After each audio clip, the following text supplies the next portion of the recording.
SNN's John Woodruff met up with a former sales contractor who lives on the Sun Coast. He was on the grounds floor of the Nike success story, which explains why John has sneakers. That's right, Mike. Back in 1975, they didn't have endorsement deals and there was no advertising budget. They just had track shoes. And Don Gershio was one of the manufacturer's reps hired to sell them to every sporting goods store in America.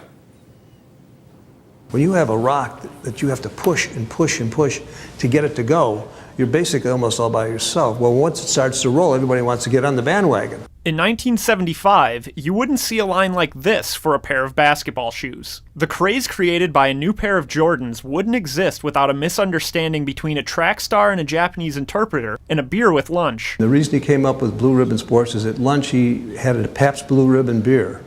And that's what got him started. Don Gershio was a contractor in Williamsville, New York, hired by Blue Ribbon Sports to sell the Nike shoe line, a brand that in 1977 needed a phonetic pronouncer in its catalog. We didn't have any athletic endorsements at the time, but it worked, and you could feel the momentum, and you knew this was special. Gershio says an innovative futures program, where Nike sold stock 6 months ahead of time, and a wardrobe change in American schools helped the company take off. I would bring in a Izod shirt, a Levi's, and a Nike.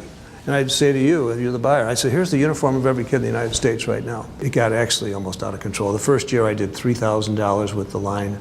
In '84 I did like 17 or 18 million. Gershio says Nike hired its own sales force. In 1984 was his last year selling shoes. He says the success of the little shoe brand from Oregon and its founder Phil Knight could never be recreated. He's a billionaire many, many times over, and I often wonder if he still drinks Pabst beer, Pabst Blue Ribbon.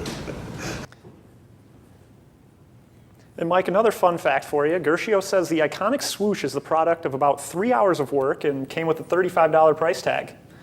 All right, now, John, I know that you're a shoe collector, as we can see here. Are these your favorite pair of Nikes? Oh, yeah. These are what size are those, by the way? These are size 12. These are my Air Force 25s, best basketball shoe in town. Too small for me. Yeah, I think so.